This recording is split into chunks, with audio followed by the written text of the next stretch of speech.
I want to thank Dr. Nurse McMillan. It's a new designation. There happen to be 2 doctor nurses in the audience today, maybe 3. I want to thank our panelists for their discussions. And before we adjourn, are there any more questions that we can try and answer for anybody? Mine is very general. We're transitioning from private sort of to Medicare insurance. Now, is there someone in particular, maybe Seth would know what we should or shouldn't do on our form? This is just a whole new. We're going from TRICARE Prime to TRICARE Life with the military.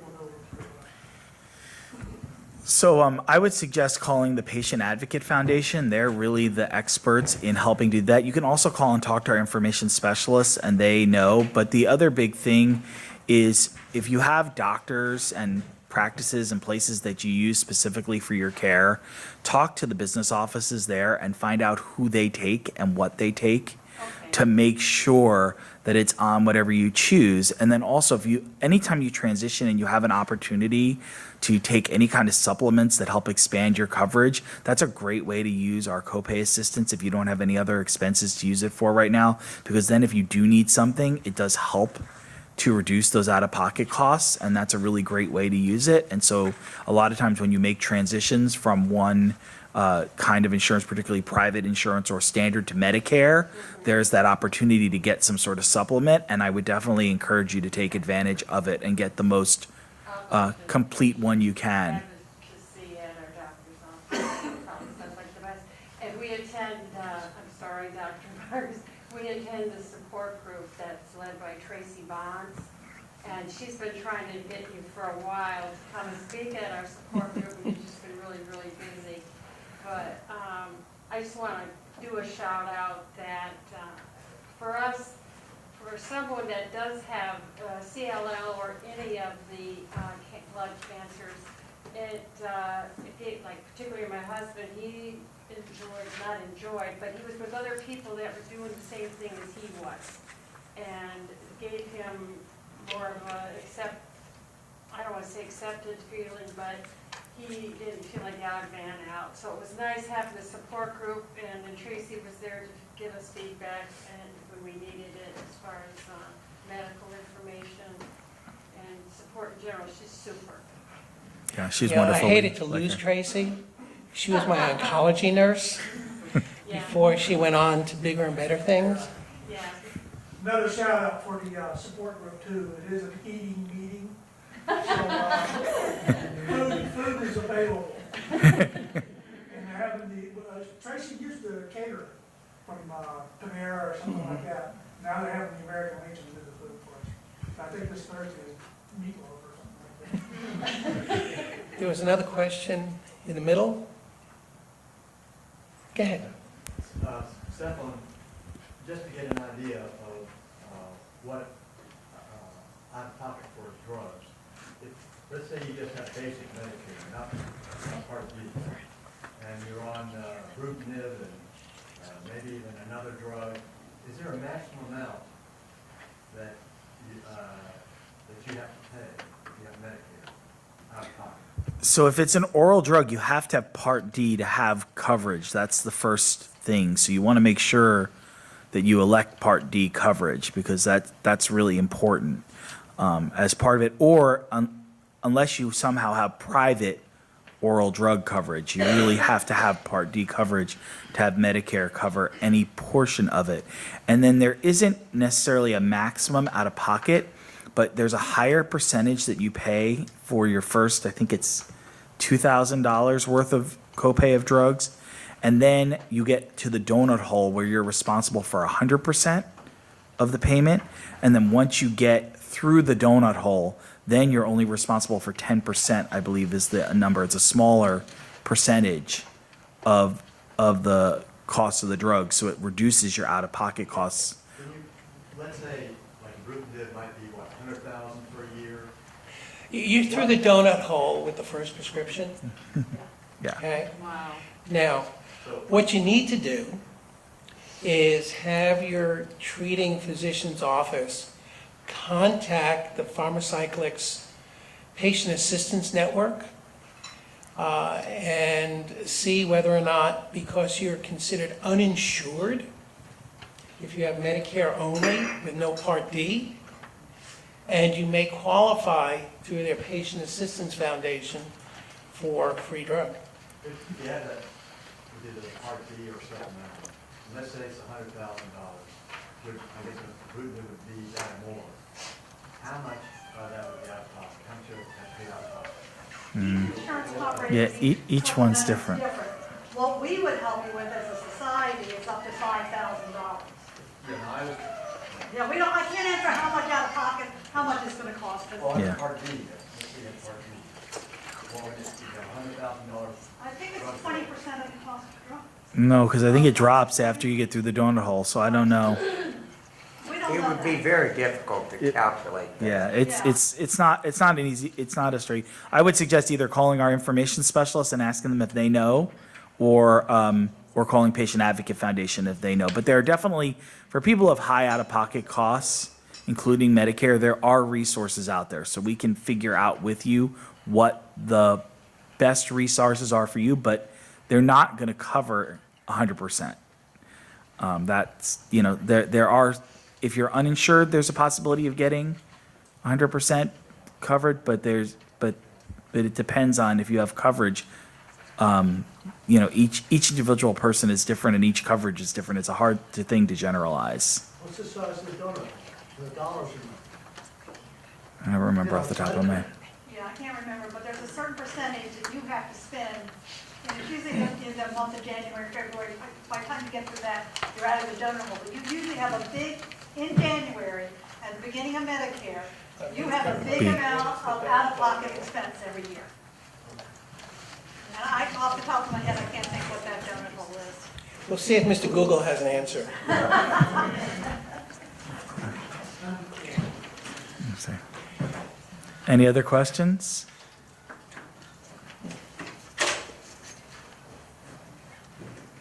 Okay. Did we get an answer? I say my phone's dead, so it's over on the side charging.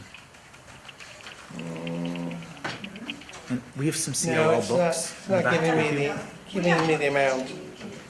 But if you go to the socialsecurity.gov website and look up Medicare Part D, it'll give you what the out-of-pockets are.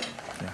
Okay, so if it's a covered drug, buying a lot of private insurance companies, they would be in the fourth tier of drugs, in which case it's a co-insurance. So it's 40 to 50% of the cost of the drug that the insurance will cover, and the remainder comes out of pocket. With Medicare Part D, it may or may not be on their approved drug list. If it's not on the approved drug list, then there's no insurance benefit allocated for the cost of that drug. And also in Florida, you have to be careful too, because there are a lot of Medicare Advantage plans, and the idea is that you take all of your coverage and Medicare covers everything more like an HMO, including your copays, but a lot of the drugs that are needed for CLL patients may be considered specialty and still have very high out-of-pocket costs on those Advantage plans, and sometimes all the doctors you want to see are not on every Advantage plan. So it's really important to check those very carefully and see who's on it and make sure that it's there.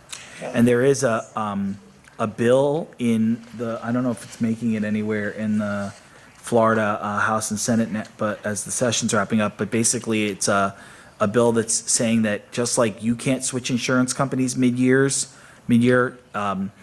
insurance companies can't change the drugs that are on their formularies mid-year. They have to wait until you renew, just like you can't change. So that is something that is important and out there as well.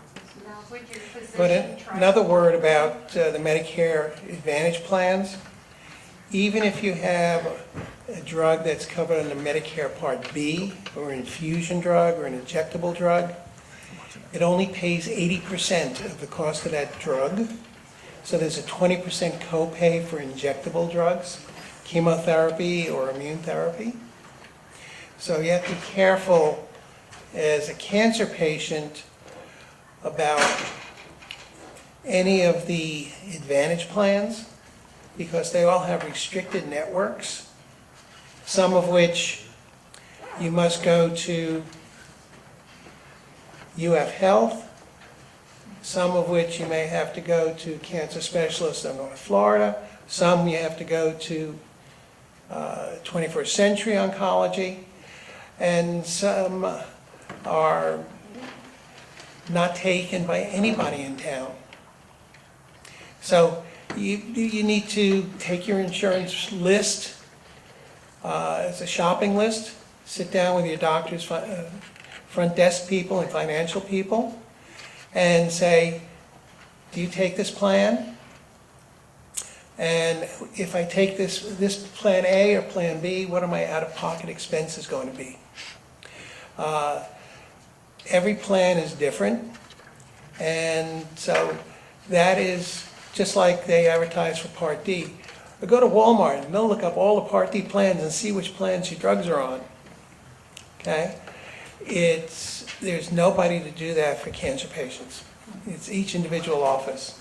And some of the information specialists, the Leukemia Society, Leukemia Lymphoma Society, may be able to direct you to one way or another, but the best way to get the information is to talk with your doctor's office. And also, another thing on Advantage plans and Medicare is don't think just what do I need today. Think what I might need next week or in 2 months that I don't know I need. Because that's where I've run into a lot of problems with patients, is that, you know, they failed a drug therapy and there's another viable therapy for them, but it's only available at Moffitt, but Moffitt's not in their network, or it's only available at UF Health Gainesville, but it's not, or they go to Baptist, but it's only available at Mayo, and Mayo's not, even if you're talking about staying in town. So it's not necessarily about, you know, and your doctor says, oh, well, this is where you should go and try this therapy. This is what's going to help you or potentially help you, and you don't have it. So, you know, or something changes, or you don't need a transplant now, but then someone thinks that might be helpful for you later, or someone has the CAR T therapy. I mean, the list goes on and on and on of what the could-be's are, but a lot of times we only think about what we need right now and not the what we might needs, and that's where the Advantage plans get people into trouble. So they may have a low cost, but they have low flexibility too. Yeah, it just, that brings to mind, I had a patient who worked for CSX, and they're self-insured. And they needed a bone marrow transplant for multiple myeloma. Her entire family lives in Jacksonville, and 2 of her sisters live in Gainesville. We sent her to Gainesville to see about getting a transplant because we knew her insurance wasn't taken at Mayo. And we found out through Gainesville that the only place that company had a contract for bone marrow transplants was Tulane University in Baton Rouge. And so she had to go by herself to Louisiana, this was prior to Katrina, to get her transplant, spend 3 months there, living in a hotel room with family members that would come out on weekends to help her. But that's some of the restrictions that are out there. And each individual person's insurance has those restrictions. So if you have private insurance through a company, talk to your HR person about what the insurance covers. If you have a governmental type insurance, like you're going to go to TRICARE, you got to be careful because it may be more beneficial to do traditional Medicare if you're eligible, because some of the TRICARE restrictions narrow down where you can go, and there are no oncology services available at any of the Navy bases in Florida. Okay? The closest one is Fort Stewart. in Georgia or Eisenhower in Texas. Those are the closest. Yes. And the other Medicare thing that people should know about, we have a lot of snowbirds and people who came and moved from up north, but they still maintain a place somewhere else.